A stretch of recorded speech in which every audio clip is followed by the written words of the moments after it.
취하였으므로 미리암과 아론이 모세를 비방하니라. 그들이 이르되 여호와께서 모세와만 말씀하셨느냐 우리와도 말씀하지 아니하셨느냐 하매 여호와께서 이 말을 들으셨더라. 이 사람 모세는 온유함이 지면은 모든 사람보다 승하더라. 모세가 구수여자, 구수빈 피부빛이 좀 검은 지역의 여자입니다. 이방 여자인데 그 이방 여자하고 이방 여자를 취해서 아내를 삼아 해서 그 아론과 미리암이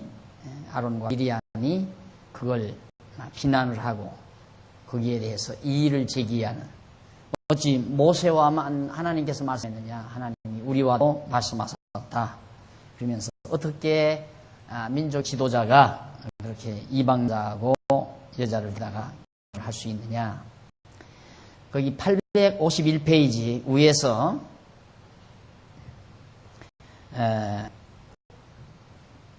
제일 위에 줄 뒷부분에 보시면, 그리고 모세가 미디안 여자가 죽은 후에 구수 여자를 취하였다는 것은 하나의 추측에 불과한 것으로 확실한 증거가 없는 것이다. 그건 뭔 얘기냐면 앞에서부터 봅시다.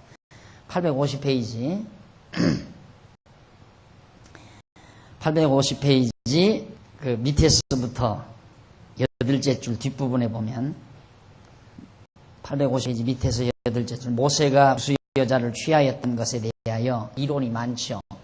그것은 모세가 미디안 여자 십보라를 아내로 취하여 살았는데 또 구수여를 취할 수 있느냐 하는 때문입니다. 아내를 둘을 얻었다 이거죠.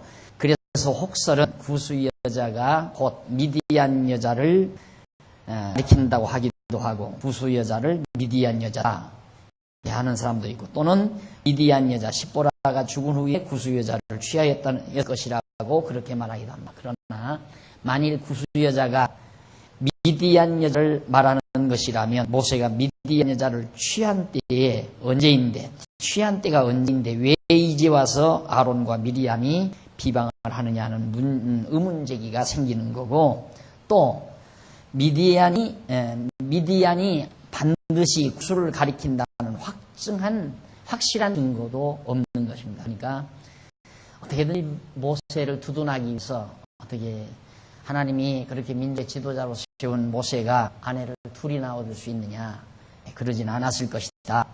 그러면서 그 여자가 그 여자를 말하는 것일 거다 그 말이죠. 미디안 여자를 구수 여자로 표현했을 거다. 그러나 문제는, 그러면 왜 갑자기 이제 와서 미디안 여자를 아내로 얻은 때 언제인데 이제 와서 아론과 미리암 그걸 비방하는 일 그 자체가 앞뒤가 안 맞는 얘기죠. 그리고 151페이지 뒷부분, 제일 위에 뒷부분, 그리고 모세가 미디안 여자가 죽은 후에 구수 여자를 취하였다는 것은 하나의 추측, 전처가 죽으니까 후처를 취한 것이다. 이 추측이지 확실한 증거가 없는 거고, 그러므로 문맥상으로 보아 모세가 아론과 미리암이 비방할 무렵 구수 여자를 취하였다는 것으로 이해한 것이 가장 자연스럽죠. 일단 미디안 여자와 더불어 살 모세가 지금 출발하는 광야에서 그때 이제 구수 여자를 만나가지고 마음에 들었는지 아내로 취한 것이다. 그것이 가장 이해에 자연스러운 광경이다. 그러면서 구수는 애굽 남쪽에 위치한 에티오피아를 말하는데,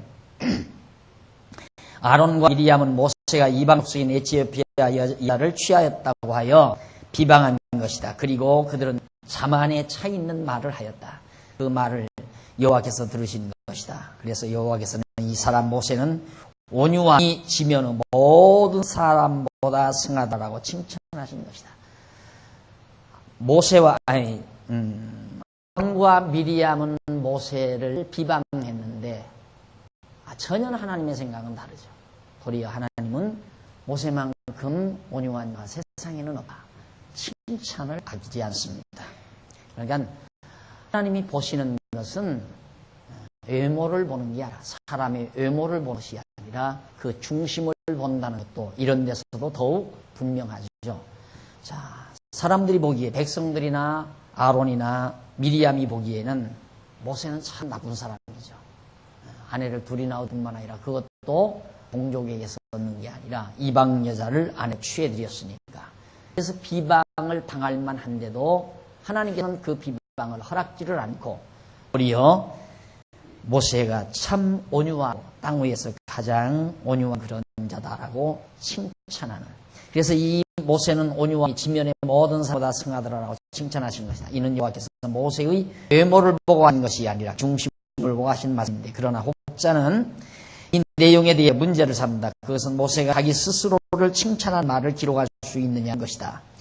이러한 문제로 인하여 본서는 물론 오경 전체가 모세의 저작이 아니라고 주장하는 자들이 있습니다. 그러나 본서는 모세 스스로의 의견이나 주장을 기록한 것이 아니고 하나님의 영감에 관한 하나님의 말씀을 기록한 것으로 문제를 삼을 것은 없는 것이다. 그러므로 이 내용은 모세 스스로가 자기를 칭찬하는 말이 아니라 여호와 하나님께서 모세를 칭찬하신 말씀을 모세가 기록한 것이다. 뭐 학자들이 어떻게든지 성경을 뜯어내려고, 성경을 갖다가 난도질하려고 이모로모로 자꾸 트집을 잡지만은, 그러나 그런 모든 트집들은 다 무모한 짓에 불과한 것들이죠. 그 다음 12장 4절 10절에 보면 미리암이 여호와께로부터 책망을 듣고 어떻게 문둥병에 걸리게 되죠. 그걸 보면 여러분 정말 이 원망하거나 반역하는 행위, 이것이 하나님이 보시기에 너무도 아름답지 못했다 하는 걸 알 수가 있죠. 여호와께서 갑자기 모세와 아론과 미리암에게 이르시되 너희 3인은 회막으로 나오라 하시니 그 3인이 나아가매 여호와께서 구름 기둥 가운데로 강림하사 장막문에 서시고 아론과 미리암을 부르시는지라. 두 사람이 나아가매 이르시되 내 말을 들으라. 너희 중에 선지자가 있으면 나 여호와가 이상으로 나를 그에게 알리기도 하고 꿈으로 그와 말하기도 하거니와 내 종 모세는 그렇지 아니하니 그는 나의 온 집에 충성됨이라. 모세는 이스라엘 하나님의 집에 충성된 자다 이 말이죠. 그와는 내가 대면하여 명백히 말하고 은밀한 말로 아니하며 그는 또 여호와의 형상을 보겠거늘 너희가 어찌하여 내 종 모세의 비방하기를 두려워하지 아니하느냐. 자, 이걸 이제 근거해서 오늘날 교회 지도자들이 목사 비방하면 안 된다. 그러니까 뭐 그냥 걸려드는 거죠. 목사 비방했다가는 봐라 미암 병 걸리는 걸 못 받느냐. 부흥사가 가서 그렇게 부흥에 한마디만 해버리면 그냥 완전히 목사는 하늘 중천으로 붕 뜨는 거죠. 그래서 모든 교인들의 입을 잠재우는 하나의 중요한 요로, 중요한 내용의 부분으로 이 부분이 사용이 됩니다. 목사의 권위를 높이는 부분으로. 그러나 모세는 바로 오실자 그리스도에 대한 한 표상이에요. 목사의 표상이 아니라 모세는 장차 이 땅 위에 우리를 죄와 사망의 법에서 애굽에서 모세가 이스라엘을 인도하셨는데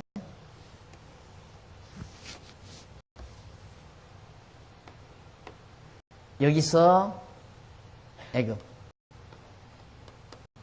애굽에서 인도해서 가나안으로 인도한 지도자가 모세이시 오늘 우리를 죄와 사망의 배에서 건져서 하나님의 영원한 나라로 인도해 가시는 우리의 영도는 예수 그리스도라 말이죠. 그러니까 우리가 예수를 비방하면 완전히 그건 저주를 하게 되죠. 그러나 목사가 죄에서 줄여내서 인도하는 지도자가 아니잖아요. 목사 저주해도 괜찮아요. 절대 문둥병 걸리는 법 없어요. 안 그랬다면 나는 벌써 문둥병, 난 비방은 아니지만 잘못한 것에 대한 저는 목사님들에 대한 어떤 행위를 저는 비방하는 건 아니에요. 그들이 가르치는 내용, 성경을 잘못 가르치는 것에 대해서 평을 하는 거지, 비판을 하는 거지, 개인의 어떤 생활을 흠잡아서 비난한다. 그러면 흠잡히지 않은 사람 아무도 없게요. 다 흠잡히죠. 왜? 다 부족한 것들이니까. 우리가 완전한 사람은 이 세상에 없기 때문에 개인의 생활을 비방하는 것은 그건 아름답지는 못하죠. 그러나 가르치는 내용이 잘못된 것은 그건 지적을 해줘야죠. 왜? 성도들이 잘못 깨닫고 정말 많은 어려움을 겪게 되니까 그걸 깨닫게 하기 위해서는 이렇게 가르치는 것은 잘못됐다. 지금도 마찬가지잖아요. 모세를 비방한 자가 문둥병 걸린 것은 목사 비방하면 문둥병 걸린다. 이건 가르치는 건 잘못된 거다 이 말이에요. 그런 것들을 제가 얘기하는 거예요. 그런데 그걸 듣고 어떤 분들은 왜 박 목사는 그냥 가르치기만 하지 다른 목사를 그렇게 비방하느냐. 이 비방과 비판을 모르는 얘기죠. 진리를 전하는 자는 반드시 비판은 반드시 있어야 돼요. 옳고 그름을 분별해 주는 건 반드시 따라야 되잖아요. 비판이라는 것은. 비방은 안 되죠. 비방이라는 것은 남의 행위를 갖다가 험잡아서 비방하는 거니까. 그런데 여기 모세를 비방하는 것을 하나님이 원치 않아 가지고 그들에게 하나님께서 책하는 내용이 나오는데 6절 보시다. 이르시되 내 말을 들으라. 너희 중에 선자 아니 6절이 아니죠. 9절 여호와께서 그들을 향하여 진노하시고 떠나심에 구름이 장막 위에서 떠났고 미리암은 문둥병이 들려 눈과 같았더라. 하얗게 되어버렸어요. 아론이 미리암을 본즉 문둥병이 들었더라. 네. 여기 지금 그러면 똑같이 아론이나 미리암이 똑같이 비방을 했으니까 문둥병이 들려면 둘이 다 문둥병이 들어야 되잖아요. 그런데 하나님은 왜 이렇게 불공평하게 여자 미리암만 문둥병이 걸리고 아론은 문둥병이 안 걸리게 해요? 문둥병이 걸리고 안 걸리는 게 중요한 게 아니에요. 우리는 거기에 관심이 있죠. 누가 문둥병이 걸리고 안 걸리는 게 아니라 하나님은 그런 과정을 통해서 여호와 하나님이 살아계시고 여호와 하나님이 세운 자를 비방하지 말라는 걸 깨닫게 하는 데 중요한 목적이 있단 말입니다. 아론은 지금 이스라엘 백성의 제2의 대변자예요. 모세 다음에는 아론이거든요. 제사도 지내는 대제사장이고. 그러니까 아론이 눈으로 똑똑히 보게. 그러니까 하나님께서 말씀하는 혹시 바로 미리암이 문둥병이 걸리는 걸 봐야 아론이 다시는 모세를 비방하지 아니하고 모세와 협력해서 이스라엘 백성들을 영도해 갈 수 있기 때문에 그래서 아론의 눈으로 보이기 위해서 미리암이 문둥병이 걸리도록 하나님께서 섭리하신 거란 말이에요. 자, 그래서 거기 보면 852페이지 852페이지 위에서 두 번째 뒷부분에 보시면은 여호와께서는 아론과 미리암에게 선지자와 모세는 월등한 차이가 있다는 것을 알려주시며 책망을 하신다. 그 월등한 차이는 여호와께서 선지자에게는 이상이나 꿈이나 말로 하지만 모세에게는 직접 대면하다. 하나님께서 직접 모세에게, 선지자에게는 그냥 말만 해요. 하나님 모세에게는 직접 대면해서 말씀할 정도로 이게 다르다. 그래서 은밀한 말로 아니하시기 때문에 그가 여호와의 형상을 본다는 것이다. 즉 여호와께서 선지자에게는 대면하지 아니하시고 은밀한 말씀으로 하시지만 모세에게는 직접 대면하여 명백한 말씀으로 하신다는 뜻이다. 그것은 모세가 여호와의 온 집에 충성되기 때문이다. 여호와의 집에 이스라엘 민족 백성들을 하시는 다스리는 가장 최고의 지도자로서 청지기로서. 그런데 아론과 미리암이 모세를 비방합니다. 그것은 그들이 모세의 중심을 보지 아니하고 그가 구수 여자 취하고 살고 있는 외모만 보았기 때문에 그래서 여호와께서는 그들을 책망하시면서 진노하여 미리암으로 문둥병이게 한 것이다. 자, 하나님께서 만약에 구약시대나 신약시대에 인간의 행위를 보신다면 하나도 픽업해서 쓸 사람이 없죠. 전부가 다 못돼먹은 인간들이니까. 하나 쓸모가 없어요. 인간적으로. 누구나 너나 막너나고. 그러나 하나님께서는 나타나는 그런 외모를 보는 게 아니고 속중심, 하나님을 향한 그 속중심을 보시는 그런 뜻을 여기에서 다시 한번 강조해주고 있습니다.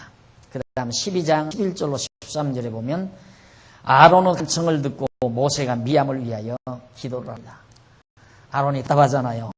똑같이 원망하다가 미리암이 문둥병이 드니까 정말 어떻게 좀 봐주시라 이런 얘기죠. 아론이 모세에게 슬프다 내 주여 우리가 우매한 일을 하며 죄를 얻으나 청컨대 그 허물을 우리에게 돌리지 마소서. 그로 살이 반나 썩고 죽어서 모태에서 나온 자같이 되게 마옵소서. 모세가 여호와께 부르짖어 가로되 하나님이여 원컨대 그를 고쳐 주옵소서. 결국 아론의 안타까운 호소에 의해서 모세가 미리암을 위하여 기도를 합니다. 결국 아론은 기뻐했죠. 사실 이 광야에서 1000만에 가까운 이스라엘 백성들이 머물러 사는데 모세의 권을 하나님이 세워주지 아니하면 안 되죠. 뭐 이 숫자와 상대나 됩니까? 그렇잖아도 몇 번 애굽에서도 모세 때려 죽이려고 했고 여기 홍해바다 언저리에서도 때려 죽이려고 했고 오면서도 또 이렇게 모세를 어떤 시점만 되면 모세에게 원망을 가하고 모세를 죽이려고 드는데 하나님께서 거기에 곁들여서 내버려둬 버리면 그냥 아론이 모세 때려 눕혀버리고 백성들과 함께 때려 눕혀버리고 자기가 이스라엘 민족의 지도자가 되고 그런 난리가 벌어질 거 아니겠습니까? 그러나 하나님께서는 이미 모세를 하나님이 당신의 집에 충성된 자로 지정해서 부르셨기 때문에 하나님의 마음에 드는 거예요. 어쨌든 상관없다. 그래서 모세를 하나님이 꾸닥에 민족의 지도자로 세워주시는 모습을 보게 됩니다. 그 다음 12장 14절로 16절 여호와의 명대로 미리암을 7일 동안 진 밖에 가두어두라고 했어요. 그 앞에서 우리가 대기에서 배웠을 때 문둥병 환자는 진 밖으로 내보내라고 그랬죠. 진 밖으로 내보내서 7일 동안 머물게 해라. 여호와께서 모세에게 이르시되 그의 아비가 그의 얼굴에 침을 받았으리라도 그가 7일간 부끄러워하지 않겠느냐. 그런 그를 진 밖에 7일을 가두고 그 후에 들어오게 할지니라. 이에 미리암이 진 밖에 7일 동안 갇히고 백성은 그를 다시 들어오게 하기까지 진행치 아니하다가 그 후에 백성이 하세로서 진행하여 파란 광야에 절치니라 그랬어요. 결국 문둥병 든 자 7일 동안 밖에 내보냈다가 떴다고 해서 문둥병이 낫는다. 우리가 얼른 생각하면 어떻게 그런 일이 있을 수 있나. 근데 하나님께서는 구약에서 여기에서 그게 하나님의 이제 이스라엘 백성에 대한 규례였어요. 어떤 병이 걸렸을 때 반드시 유행병이 걸렸을 때 진 밖으로 보내서 7일 동안 머물게 해라. 왜 그렇게 하시는가? 백성들에게 전염이 되지 않게 하고 또 진 밖으로 내보내면 하나님께서 이 자연 현상, 바람과 태양, 햇볕, 공기, 바람, 공기, 햇볕 이게 제독 작업에 굉장한 효과가 있는 거거든요. 엄청난 효과가 있는 거란 말이에요. 그런데 오늘 우리는 너무도 공기를 다 더럽혀 놓고 오존층만 파괴시켜서 태양으로부터 쏟아지는 인간에게 좋은 것들이 이제 저주의 빛으로 쏟아지잖아요. 지금은 태양을 직접 받으면 도리어 몸에 해로운 것들이 너무너무 많아요. 공기도 그래요. 공기도 너무 지금 우리가 정말 내연 속에서 살잖아요. 도심에 들어가면 내연 속에서. 이런 것들이 다 우리 저주지만은 이 당시에는 하나님께서 너무 맑은 공기와 태양 그리고 바람 이런 것들을 통해서 하나님께서 다 제균 작업을 하나님께서 다 일으키는 겁니다. 그러니까 빨래를 우리가 솔직히 빨래를 지금은 이제 태양치 좀 그래서 그렇지만 이렇게 오존층이 파괴됐을 때는 하이타이를 넣어서 빨래를 하는 것보다 도리어 이불을 태양열에 하루를 볕을 쬐는 것이 훨씬 더 정화가 되죠. 깨끗하고 깨끗하게. 물론 더럽혀진 물건이 묻었을 때는 물로 빨아야 되지만은 단순한 어떤 균에 대한 것이라면 태양열처럼 효과 있는 게 없잖아요. 그렇게 좋은 거란 말입니다. 그래서 하나님께서 그런 방법을 통해서 이스라엘 백성들의 전염병을 제거하도록 그렇게 섭리하신 것이 레위기 규례 내용들이었단 말입니다. 그래서 결국 미리암의 병은 지금은 안 돼요. 지금은 문둥병 환자가 태양빛에 싶다고 해서 낳는가? 그건 아니에요. 그건 아니지만 하나님께서 그런 자연현상을 통해서 낳도록 하나님께서 그 당시에 섭리하셨다. 그런 얘기입니다. 그 다음 13장 넘어갑니다. 이스라엘 백성의 불신입니다. 자, 우선 중요한 것이 첫째는 원망이죠. 차례대로 하십시다. 이스라엘 백성들에게서 탐욕에서 원망이 나와요.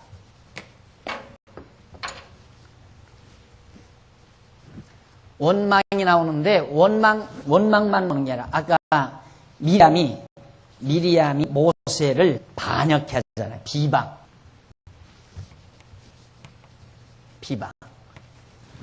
그리고 이제 여기 와서는 불신.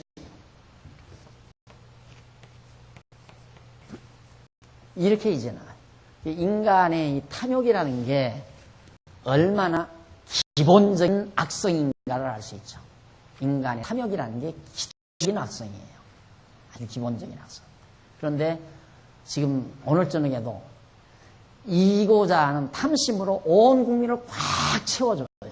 왜? 이것이 이제 활성화가 되니까. 욕심이 많을수록 강해지잖아요, 사람이. 막 활동력이 강해지고. 그것이 소위 이제 뭐 국가 발전에 큰 기여를 한다고 그런 어리석고 미련한 생각을 하는 거예요, 지도자들도. 근데 사실은 이기고자 하는 탐욕, 오늘 저녁에 만약에 한 골 졌다, 아마 병원에 실려갈 사람이 많을 거예요. 그 무슨 짓입니까? 이게 얼마나 그게 사악한 건가를 알 수 있잖아요. 얼마나 사악한 건가. 이제 타락한 인간 세계에 어쩔 수 없는 거지만은 오늘 우리가 적어도 성도 대학이라고 한다면, 그리고 하나님께서 하신 귀한 말씀, 이 진리를 탐독하고 배우는 우리들이라면 우리는 이대열에 끼어서는 안 되잖아요. 그렇잖아요. 이대열에 끼어서는 안 된단 말입니다. 항상 만족. 여기서부터 시작을 하죠. 만족. 이 만족은 행복감이에요. 그래서 무조건 저는 강조하는 거예요. 예수 믿는 사람은 행복해야 한다. 이거야. 행복해야 한다. 무조건 행복해야 돼. 예수 믿는 사람. 예수를 제대로 믿는다면 행복해야 돼요. 그럴 거 아니에요. 행복할 수가 없잖아요. 예수를 믿는다면 하나님 여호와 살아계심 확실하고 그 하나님이 내 일평생 모든 여정을 다 정해놓으시고 더 좋게 인도해 가신다는 게 확실히 믿어지니까 만족할 거 아니에요. 그 이상 행복한 게 어디 있어요. 여기에서부터 원망이 나오는 게 아니라 감사가 나야 되죠. 우리에게는 감사. 비방이 나가는 게 아니라 칭찬이 나고. 전혀 다르다. 칭찬. 불신이 되는 게 아니라 신앙. 확신.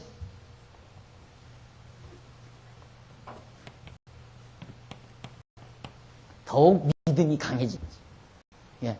우리의 결국 신앙생활의 목표는, 신앙생활을 지도한 지도 목표는 성도들로 하여금 행복하도록 인도해 주는 것. 물론 목사가 인도하는 건 아니지만 그게 목표죠. 어떻게 하면 우리 성도들이 만족하고 살 수 있을까? 감사하며 살 수 있을까? 행복하게 살 수 있을까? 그게 항상 목회자의 머릿속에 늘 떠나지 않아야 돼요. 늘 떠나지. 어떻게 하면 정말 어떻게 하는 방법은 다 알죠. 간단해. 하나님 여호와 깨닫고 믿고 살면 행복해요. 그러니까 계속 하나님 여호와를 가르치는 이유가 행복하게 살라고 그러는 거예요. 불만, 욕심 부리지 말고 원망하지 말고 불만 품지 말고 원망, 불만.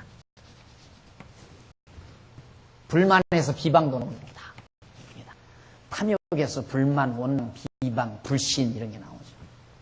만족감에서, 행복감에서 감사가 나가고 칭찬이 나가고 확신이 계속해서 우리에게 자리 잡게 돼요.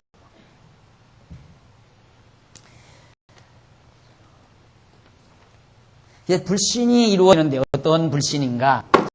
이스라엘 백성이 지금 어떻게 하냐면 출발해서 벌써 가가지고 바란 광야, 여기가 바란 광야예요.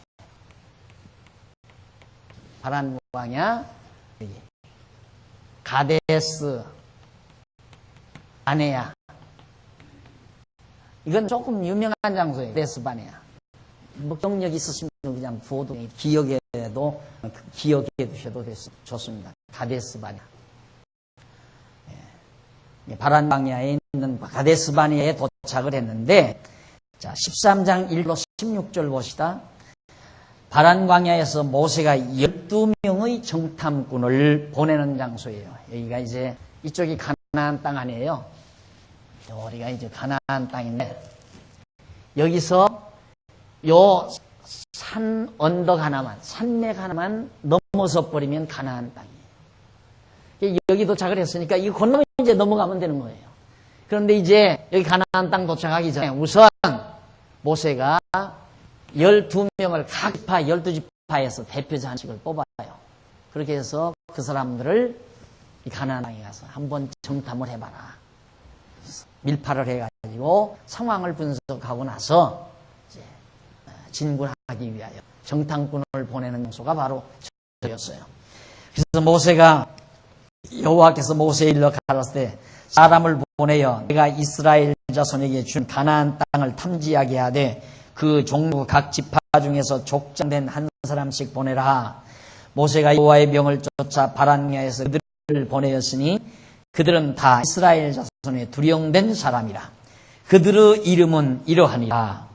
루벤 지파에서는 삭구루 아들 삼무하여, 시므온 지파에서는 호리의 아들 사밧이요, 유다 지파에서는 여분레의 아들 갈렙이요, 이사가 지파에서는 요셉의 아들 이갈이요, 에브라임 지파에서는 눈의 아들 호세아요, 베냐민 지파에서는 리브의 아들 발디요, 수불론 지파에서는 소디의 아들 갓디엘이요, 요셉 지파 곧 므낫세 지파에서는 수시의 아들 갓디요, 그 다음 단 지파에서는 그말리아의 아들 암미엘이요, 아셀 지파에서는 미가엘의 아들 수드리요, 납달 지파에서는 워시의 아들 웁시의 아들 나비요, 갓 지파에서는 마기의 아들 그루엘이니 이는 모세가 땅을 탐지하러 보낸 아들의 이름이라. 모세가 눈의 아들 호세아를 여호수아라 칭하였다.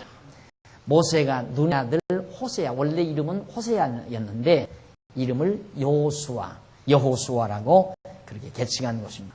그러니까 여기 보낼 때 호세아가 이제 일도로 가는데 여호수아 이름을 개칭해서 보냈어요. 12명을 거기서 보낸 장소가 바로 거기 나오는데, 이는 이제 그 밑에서 세 번째 보십시다. 세 번째, 네 번째 뒷부분에 보면 여호수아라는 말은 히브리 원문으로 여호슈아라고 하는데, 이는 여호와서 구원하시라는 뜻이다. 그러므로 그들의 이름을 여호수아로 칭하여 준 건 그 가장 모세 후 뒤를 이어 이스라엘 자손을 가나안 땅으로 인도할 자이기 때문에 호세아를 여호수아, 여호와께서 구원하시다. 호세아. 여호수아, 예수 같은 뜻이에요. 예수란 말이 여호수아라는 말과 같은 말이에요. 예수, 자기 백성을 주위에서 구원할 자라는 그런 뜻이죠. 그래서 이제 여호수아라고 이름을 개칭했는데, 문제는 이쪽 모아서 13장 17절로 20절 모세가 12명의 정탐꾼들에게 임무를 각각 부여해 줍니다. 어떻게 부여하냐면, 모세가 가나안 땅을 탐지하여 그들을 보내며 이르되 너희는 남방길로 행하여 산지로 올라가서 그 땅의 어떠함을 탐지하라. 곧 땅 거민의 강약과 강한가 약한가, 많은가 적은가, 다소와, 정탐하고 나올 정탐 내용이 있어요. 그 땅 거민이 강한가 약한가, 숫자가 많은가 적은가, 그들을 거하는 땅의 호, 부도, 땅이 좋은가 나쁜가. 호불호, 옛날 어른들이 번역을 해가지고 이렇게 호, 좋은가, 부로, 좋지 않은가 말이죠. 거하는 성읍이 진영인지 산성인지, 그들이 살고 있는 데가 산성이라면 정복하기가 힘들지 않아요. 아니면 이제 낮은 지역인지, 또 토지의 후각과 수목 유무와 토지들이 아주 박토인지 안 그러면 옥토인지, 쓸만한 땅이 쓰지 못할 땅이네, 그런 거 다 조사하라고 말이죠. 그 다음 수목, 나무들이 울창한지 나무가 울창하지 않은지, 이걸 다 조사하라, 담대하라. 또 그 땅 시과를 가져오라. 좋으라 하니 그때는 포도가 참 익을 즈음이었다. 증거물로 땅이 좋은지 나쁜지를 알려면 열매를 보면 알잖아. 그러니까 열매 한 송이를 가지고 와라. 거기 부탁이었어요. 그런 임무를 맡겼는데 13장 21절로 24절 12명 정탐꾼들이 에스골에서 임무를 수행하는 장면이 거기 나옵니다. 이에 올라가서 땅을 탐지하여 신광야에서도 하맛, 어귀, 룸에 이르렀고 또 남방으로 올라가서 모세가 하는 대로 해서 올라가서 헤브론에 이르렀더라. 헤브론은 바로 이 부분이죠. 헤브론에 이르렀는데 거기에 이르러서 소환보다 헤브론은 애굽 소환보다 7년 내에 세운 곳이라 빨리 세워진 곳인데 그곳에 아낙 자손 하이만과 세세와 알메가 있었더라. 또 에스골 골짜기 이르러 거기서 포도 한 송이 달린 가지를 베어 둘이 막대기에 꿰어매고 또 석류와 무화과를 취하니라. 이스라엘 자손이 거기서 또 송이를 벤 거로 그곳을 에스골 골짜기라 칭했더라. 바로 이 지역들이 거기다 이제 본문에다 일일이 소개가 됩니다. 소개가 되는데 바로 에스골은 송이란 뜻이죠. 송이. 그러니까 에스골 골짜기, 포도송이 골짜기다. 그런 의미로 에스골 골짜기라고 이름을 지었다. 이렇게 해서 임무를 그들이 잘 수행을 했습니다. 12명이 와서 수행하고 25절로 29절에 보니까 12정탐꾼들이 정탐하고 돌아와서 결과를 일일이 보고를 합니다. 얼마 동안 40일 동안의 땅을 탐지하기를 마치고 돌아와서 라반 바란 광야 가데스에 이르러 이제 쭉 가서 이쪽에다 정탐하고 돌아와서 다시 일로 돌아왔습니다. 바란 광야 가데스에 돌아와가지고 모세와 아론과 이스라엘 자손 온 회중에게나 그들에게 회보하고 그 땅 실과를 보여줬어요. 아, 이렇게 좋더라. 그러니까 얼마나 포도송이가 큰지 두 사람이 어깨에 맬 정도였습니다. 얼마나 비옥한 땅인가를 알 수 있잖아요. 모세에게 보고가 가로되 당신이 우리를 보낸 땅에 간즉 과연 젖과 꿀이 그 땅에 흐르고 이것은 그 땅의 실과이다. 참 너무너무 땅이 좋습니다 이 말이에요. 그러나 땅은 좋은데 호랑이 가죽은 좋은데 호랑이는 붙더라 그 말이에요. 그러나 그 땅 거민은 강하고 성읍은 견고하고 시임이 클 뿐 아니라 거기서 아낙 자손을 보았으며 아말렉이는 남방 땅에 거하고 헤딘과 여부수인과 아모리는 산지에 거하고 가나안이는 해변과 요단가에 거합니다. 아낙 자손은 대단히 체형이 큰 자손들이에요. 숫자도 많고 성읍도 강하고 도저히 우리로서는 못해보겠습니다. 그 말이에요. 땅은 너무너무 좋은데 이것이 이제 정탐들이 가서 보고 돌아온 보고 내용이었습니다. 그런데 3절로 이쪽 857페이지 10절로 33절 보니까 대부분의 정탐꾼이 백성에게 어떤 보고? 바로 불신앙적인 보고를 드립니다. 보고를 합니다. 안 된다 이 말이에요. 우리는 도저히 거기 가서 그 땅 점령할 수가 없다. 한번 보시죠. 30절 갈렙이 모세 앞에서 백성을 안돈시켜 가로되 우리가 올라가서 그 땅을 취하자 능히 이기리라. 갈렙이 그렇게 말합니다. 하나 11절 그와 함께 올라갔던 사람들은 가로되 우리는 능히 올라가서 그 백성을 치지 못하리라. 그들은 우리보다 강하니라 하고 이스라엘 자손 앞에서 그 탐지한 땅을 악평하여 가로되 우리가 두루니며 탐지한 땅은 그 거민을 삼킨 땅이요 거기서 본 모든 백성은 신장이 장대한 자들이며 거기서 또 네피림, 후손, 아낙 자손, 대장부들을 보았나니 우리는 스스로 보기에도 메뚜기 같으니 그들을 보기에도 그와 같을 것이니라. 비교가 안 된다. 도저히 우리와 저 가나안 땅에 살고 있는 거민과는 대조가 안 된다. 해볼 수가 없다. 아야, 우리는 포기해야 된다. 갈렙이 가자. 땅이 좋고, 우리는 왜? 하나님께서 이 땅 주기로 약속했으니까 갈렙은 그걸 믿는 거예요. 그러니까 가자 이거예요. 강하면 어떠냐. 이들이 강하고 약하고가 문제가 아니다. 하나님의 언약이 중요한 것이. 이것이 갈렙의 소신이죠.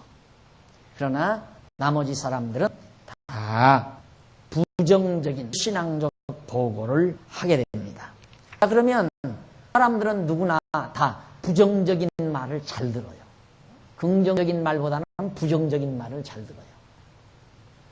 그래가지고 그 부정적인 말을 듣고 백성들은만 다 올라가기를 싫어하고 이제는 의견이 다 갈리게 돼, 백성들 가운데. 그게 바로 지금 33절까지 나타난 이유입니다. 자, 그러면 아까도 제가 잠깐 말씀드렸지만은 858페이지 정탐자 갈렙은 두 번째 줄. 정탐자 갈렙은 다른 정탐자들의 부정적인 보고를 들은 백성들을 반동시키고 신앙적 자세로 그들이 우리가 곧 올라가서 그 땅을 능히 이기리라. 넉넉히 이긴다. 물론 자신의 힘을 믿고 하는 말은 아니죠. 여호와 하나님을 의지하고 하는 말입니다. 그런 긍정적인 말로 권고했다. 이에 반하여 다른 정탐자들은 여전히 불신앙 자세로 부정적인 말과 함께 그 탐지한 땅을 악평하여 우리가 두루 다니며 탐지한 땅은 그 거민을 삼키는 땅이라고 거짓말까지 그렇게 하면서 그들은 스스로를 메뚜기같이 여기며 그 땅 백성도 그렇게 보았을 것이라는 가상까지 하면서 갈렙의 의견을 반박하였다. 그들의 이러한 말과 행동들은 모두 여호와 하나님께서 그 열조에게 세우신 언약에 대한 불신앙에서 나오는 말이다. 언약의 말씀을 믿지 못하는 결과가 어떻게 나타나는가를 우리는 여기서 아주 적나라하게 볼 수 있는 것입니다. 오늘 우리도 그래요. 하나님의 언약의 말씀을 여호와 하나님 믿지 못하는 생각에는 전부가 부정적이에요. 나로 견주어 와서 전부 부정적이에요. 안 된다. 이건 못한다. 전부 다. 그러나 하나님 여호와를 알고 믿는 자세에서는 다 긍정적이죠. 된다 이 말이에요. 왜? 어떻게? 하나님의 언약도 된다. 이 땅 400년 전, 430년 전이죠. 430년 여기 가기 전에. 그러니까 430년 전부터 아브라함 때입니다. 한 500년 전에 여기 아브라함 살 때 아브라함에게 이 땅을 네 후손에게 주겠다. 이 땅 주겠다. 그런데 이방에 가서 400년 종살이하고 돌아오기 위해서 이 땅 주겠다. 약속을 한 거란 말입니다. 창세기에 나오잖아요. 그 언약을 갈렙은 믿었기 때문에 가자는 거예요. 이것이 신앙적 자세입니다. 그러니까 신앙이란 무조건 믿는 것이 아니라 하나님의 언약을 믿는 거예요. 언약의 말씀을 믿는 거고. 하나님의 언약은 틀림없이 거짓없이 이루어진다는 확신. 이것이 이제 반대로. 갈렙은 확신에 차 있는데 다른 정당군은 불신에 꽉 차 있다 이 말이에요. 이렇게 달라요. 이렇게. 사람이 서로 불신 속에 산다는 것처럼 참 고달픈 인생이 없죠. 서로 확신하며 산다는 것처럼 아름다운 일이 없고요. 친구와 친구 사이도 그러잖아요. 친구와 친구 사이도 믿어지지 않으면 참 괴로운 사이예요. 그러나 친구 사이가 확실히 믿어지면 참 편안하고 좋은 사이가 되지. 그래서 불신과 확신은 그만큼 우리의 삶을 하늘과 땅 달라지게 하는 결과를 가져다 주는 것입니다. 자, 14장 넘어갑니다. 결국 그런 불신앙에 의해서 이스라엘 백성들의 불신에 의해서 이스라엘 백성이 패배가 다가옵니다. 자, 이스라엘 백성이 패배하는 이 14장에 나오는데 2절로 3절에 보면 밑에 불신앙적인 보고를 들은 백성들이 모세를 다시 원망하죠. 이건 믿어지지 않으니까 다시 또 원망이 나와요. 여기 지금 거의 다 나온 거예요. 우리 인간이 세상에 살아가면서 하나님 여호와 경외하지 않고 살아가면서 나오는 모든 심리적 내용, 심리적 태도가 여기에 표본적으로 나타나 있어요. 예, 신앙을 가지지 아니하자, 하나님 여호와를 신이 없다고 불신앙적이고 무신론적인 사고를 가지고 있는 자는 완전히 탐욕에 있을 수밖에 없고 거기에서는 온갖 불만과 원망이 나오게 되고 또 남에 대한 비방이 쏟아져 나오게 되고 역시 계속해서 불신은 자라나게 되고 여기에서 이제 바로 이 불신 사회가 형성되는 거. 세계에 가장 우리 세계가 존립하는 데 있어서 큰 문제가 뭡니까? 불신이거든요. 미국과 지금 이북 김일이하고 서로 사이에 불신이 꽉 차있기 때문에 안 되잖아요. 남북 정상회담도 불신 때문에 안 돼요. 서로 믿지를 못하는 거예요. 그러니까 김정일이는 미국은 철수해라. 그러면 믿겠다 이거죠. 그럼 미국은 야 철수했다가 너놈들 들고 나오면 어떡하냐. 그러니까 못 믿겠다. 그러니까 난 철수 안 하는 거고. 우리 남한도 마찬가지죠. 남한도. 뭐 쌀 좀 보내주고 뭐 이거. 쪽에서 그걸로 쏘가 넘어가겠습니까? 아, 저 사람들이 마음에 달라구나. 절대 그 불신앙 안 넘어가요. 절대 그 불신 안 해결이 안 된단 말입니다. 해결되는 방법은 지금 내가 볼 때는 하나하나 먹어 들어가는데 뭐냐면 민간 단체들이 자꾸 이렇게 서로 교류를 해서 결국은 민간이 공기하고 나와요. 그러지 않고는 김정일이하고 다음에 누굴지 모르면 둘이 앉아서 그래. 나 믿지? 아, 믿죠. 형님 믿죠. 그래, 나도 당신 믿네. 그럼 우리 둘이 나 철수하고 다 우리 같이 해서 선거 다시 한번 하지. 죽었다 깨나도 그건 안 돼요. 절대 안 돼요. 왜? 이게 기본이니까, 인간은. 인간의 마음속에는 이게 기본이에요. 불신이 기본이에요. 하나 없어도 불신이 꽉 차 있어요. 친구 간에도 그렇고 인간관계도 다 불신으로 차 있어요. 전부가 다. 그러니까 괴로운 거죠. 불신에서 와지는 온갖 스트레스 참 얼마나 인간 괴롭히는 겁니다. 그런데 이렇게 가면 확신을 해요. 왜? 스트레스 받을 이유가 없어요. 왜? 네가 날 이용해. 나는 너한테 이용한다. 이거 아니까. 우선 당장은 이용당하는 것 같아도 하나님 내 편이기 때문에 절대 나를 더 나쁘게 하지는 않는다. 이게 확신이 있으니까 겁날 거 하나도 없어요. 하나 겁나거나 주저하거나 의심하고 비리비리하거나 그래. 사람이 의심이 많으면 주저주저 하잖아. 행동자가 주저주저. 확신에 차 있으면 팍 밀고 나가. 확신에 차 있어요. 박력 있게. 삶 자체가 박진감이 넘치죠. 확신에 차 있는 사람. 그러나 의심이 많은 사람은 주저. 뭔 일 해놓고 이거 망하면 어떡하나. 항상 불안하고 초조하고. 그러니까 날마다 술 퍼마시고. 왜 개업식 놓고는 돼지 갖다 놓고 절해 놓고는 왜 날마다 술 타령이야? 불안하니까. 이놈이 이거 사업이 될 거냐 안 될 거냐. 이거 형님 돈도 데려오고 삼촌 집에서도 돈 데려다가 이거 다 해놨는데 이것 망해라는 이제 나 인간 꼬라지가 안 된다. 늘 불안하죠. 그러니까 술 타령할 수밖에 없잖아요. 불신인데. 삶 자체가 달라요. 삶에 임하는 기본 자태가 전혀 다르다 그 말이죠. 신앙인과 불신앙인은. 생각해 보십시오. 이렇게 사는 사람이 아첨하겠나? 뒤에서 소근소근해서 그렇게 처리하겠나? 당돌할 수밖에 없고 활달할 수밖에 없고 깨끗할 수밖에 없고 그렇잖아요. 뭐가 겁나서? 하나님의 뜻대로 되게끔 돼 있는 건데 정하신 뜻대로. 그 길 아니고야 어떻게 찾습니까? 그 길 아니면 길인데 이 길 아니면 하나 더 쓰면 그래야 비교가 딱 되니까. 아유 작아서 저 위에다 썼으면 탐욕 없다.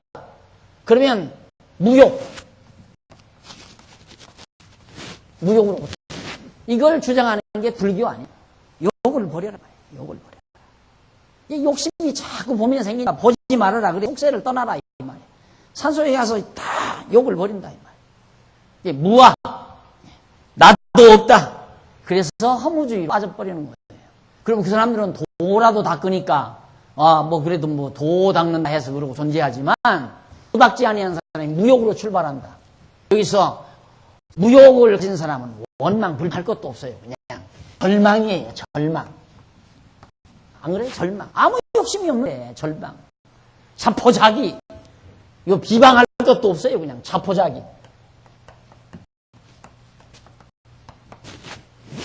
그래서 완전히 이 세상을 비관하는. 셋 중에 하나 아니에요, 인생살이가. 안 그래요? 셋 중에 하나라, 이 말이에요.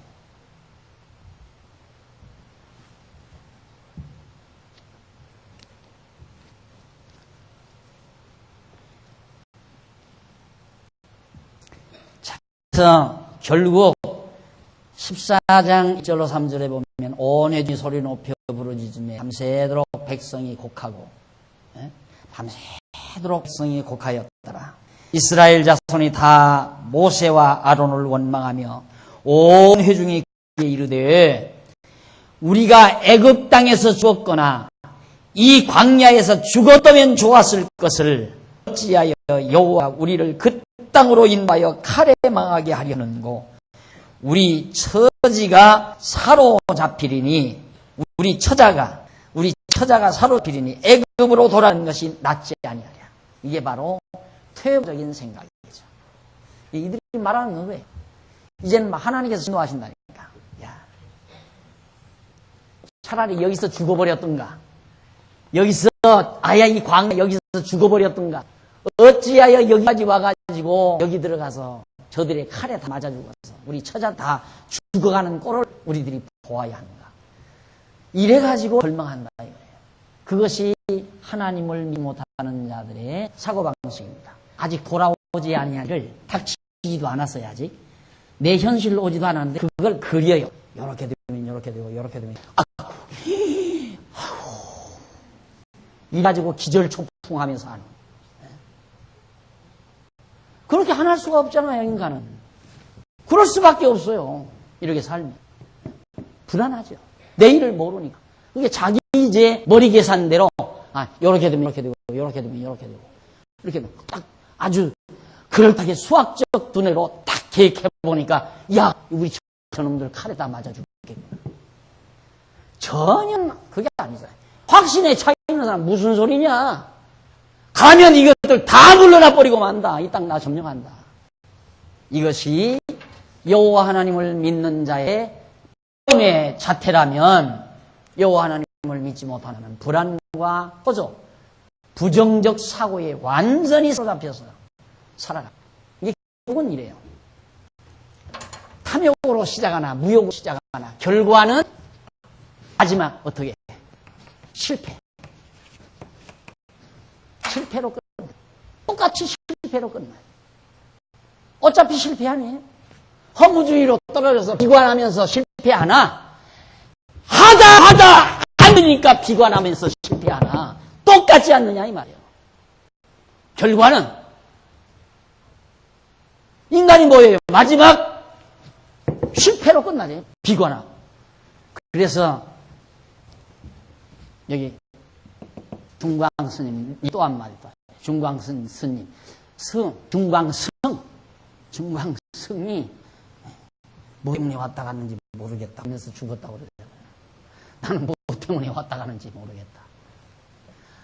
난 그 얘기가 참 가슴에 탁 와닿더라고요. 야, 상당히 똑똑한 사람이다. 지난주에도 얘기했지만 정말 똑똑한 사람 아니에요? 뭐 때문에 왔다 가는지도 모르는 걸 깨달았으니까 대단한 사람이에요. 근데 그만도 못한 인간들은 뭐 때문에 왔다 가는지도 모르고 그냥 왔다 가요. 아니, 그것마저도, 모르는 것마저도 모르고 왔다 가요. 말 되나? 그냥 된다고 해요. 의미 전달은 됐잖아요. 그러니 얼마나 심해요. 얼마나. 어차피 인간은 실패로 끝나는 거. 어차피 인생은 실패로 끝나는 거. 죽으면서 난 멋있게 살았다 하고 죽을 사람이 있어요? 보통?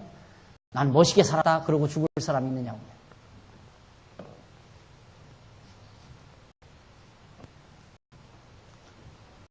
14장 4절로 10절에 보면 갈렙과 여호수아가 설득했으나 백성들이 반발을 막 하고 나옵니다. 이에 서로 말하되 우리가 한 장관을 세우고 애굽으로 돌아가자. 이제 적극적으로 돌아가자. 애굽이 차라리 낫자. 여기 일로로 돌아가자. 세상에 여기서 여기 한 달, 지금 여기서 얼마나 걸려서 여기서까지 상당히 지금 오랜 기간 걸렸는데 아직 정확한 숫자는 안 나오고 여기까지. 다시 가자. 왜? 허송세월 했다 이거요. 우리 의미 없는 삶을 살았다. 왜 살았는지 모른다. 무엇 때문에 우리가 여기 와 있는지 모르겠다고 말이죠. 그것이 비관이에요. 비관. 무엇 때문에 내가 사는지 모르겠다. 욕심대로 이렇게 살아보아서 해놓고 나서도 난 무엇 때문에 이렇게 했는지 모르겠다. 마지막은 비관이에요. 다 인생은 비관으로 끝나. 죽음 앞에서 다 비관하고. 그러니까 나이가 들면 이 빠지는 게 좋다고 내가 그러잖아요. 이가 안 빠지면 자손들 이 가는 소리 듣기 싫으니까. 마지막 하면서 이를 빨리 가는 모습. 자손들이 듣기 좋겠어요. 그러니까 운명할 때는 이가 싹 빠져서 살아도 뿌뚜둑 소리가. 빠진 것에서 거기서 무슨 이 가는 소리가 나오겠어요. 그러나 이렇게 살면 왜 이 갈고 죽어요? 왜 이 갈고 죽느냐. 죽는 게 아니니까. 죽는 게 아니고 한 과정을 거치는 거죠. 우리의 낡아진 육신을 벗어버리고 낡아지지 아니한 영원한 몸을 힘입기 위한 한 과정을 거치는 거기 때문에 전혀 이리 갈 필요 없어요. 왜 이를 가요? 눈 똑바로 뜨고 할 얘기 다 하고 그리고 조용히 미소 지면서 가야죠. 안 그래요? 그렇게 할 수 있다 이거 이렇게 살면 비관하면서 이 사람 저 사람 원망하면서 분도에 차가지고 죽으니까 막 억울하잖아. 그러니까 막 뒤틀린다. 그래서 운명하는 사람한테 가서 풀으세요. 서운한 거 없으세요. 아들한테도 좀 풀고 나한테도 서운하게 좀 풀고. 다 죽는 마당에 와서 어떻게 풀어. 불교. 이 갈고 죽을까 봐서 풀으라 이 말이에요.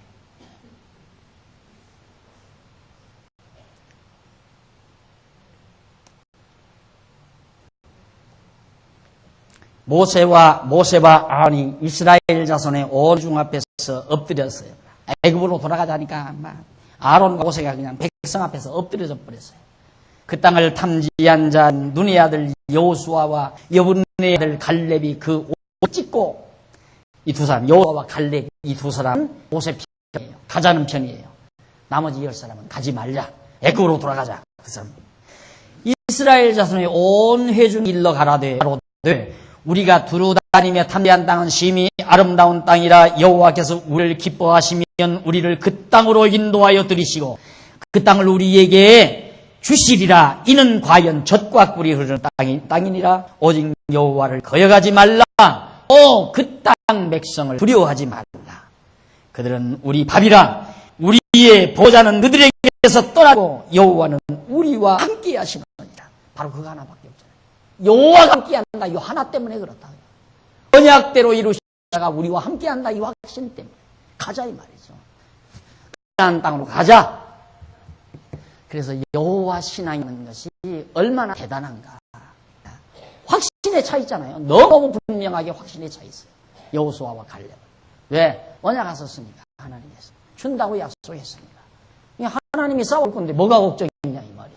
저들이 수가 많다. 이 수가 적다. 걱정 없다 이 말이 하나님 같지 하니까 저들이 몸집이니까 그것도 걱정 없다고 말이죠. 하나님이 여호와가 우리와 함께 하십니다. 그러면서 계속해서 오직 여호와를 거역하지 말라. 9절에 나오죠. 오직 여호와를 거역하지 말라. 또 그 땅 백성을 두려워하지 말라. 그들은 우리의 밥이라. 그들의 보호자는 그들에게서 떠났고 여호와는 우리와 함께 하시느니라. 그들을 두려워하지 말라 하나 온 형이 그들을 돌로 치려는 동시에 여호와의 영광이 회막에서 이스라엘 모든 자손에게 나타나십니다. 막 때려 죽이려고 그래요. 애굽으로 돌아가자는 사람들이 숫자가 많으니까 막 모세와 갈렙, 여호수아를 돌로 죽이고. 그러니까 갑자기 회막에 구름, 하나님의 영광의 구름이 확 나옵니다. 왜? 백성들로 하여금 자중시키기 위해서. 거기서 말할 돌 던지면 맞 죽었을 거예요. 그 많은 무리가. 엄청난 무리가 다 지금 모세 편이 아닌데. 그러니 하나님 여호와를 깨닫고 믿고 살아간다는 것이 쉬운 일이냐 이 말이죠. 쉽지 않잖아요. 그 많은 천만 인구 가운데 지금 세 사람밖에는 모세, 여호수아, 갈렙밖에 안 남았다니까. 믿는 자가 확실히 찬 자가. 그리고 나머지는 다 이래요. 그러니 그 사람마저도 만약 없어졌다 애굽으로 갈 거 아니에요. 그래서 하나님께서 반드시 그루터기를 남겨놓은 거죠. 오늘날 우리가 이렇게 하나님의 귀한 말씀을 정말 받아서 옳게 믿고 사는 것도 그 중세시대 온 세계가 완전히 암흑천지에 빠져들었지만 그 속에서도 정말 새벽별처럼 밤하늘 별빛처럼 이 진리를 간수하고 지켜왔던 신앙 선배들이 있었기에 오늘 우리들의 손에 이 귀한 말씀이 들려져서 우리가 하나님 여호와를 알고 믿고 경외하면서 산다 이 말이죠. 이 성경이 없다고 생각해 보십시오. 어떻게 알겠는가? 이 성경이 없다면 어떻게 우리가 이런 생활을 할 수가 있겠는가? 도저히 불가능하잖아요. 그런데 이거 지켜오는 것도 수천만 명, 수십만 명이 지켜온 게 아니에요. 중세시대에 완전히 깜깜한 밤이었어요. 거짓과 허위로 가득 찬 시대였어요. 중세. 4, 5세기에서부터 종교개혁 15세기 이르기 16세기에 달하기까지 천년이 넘는 기간 동안 완전히 온 세상은 진리의 빛을 볼 수 없는 캄캄한 밤하늘이었단 말이에요. 한밤중이었다.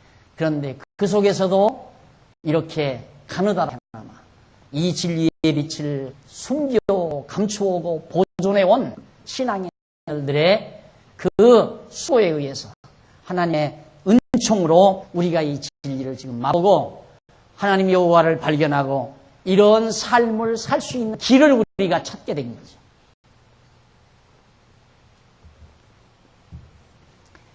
자, 넘어서 14장 11절로부터 12절에 보면 14장 11절로 12절에 보면 여호와께서 믿지 않는 백성을 전염병으로 다 친다고 경고를 합니다.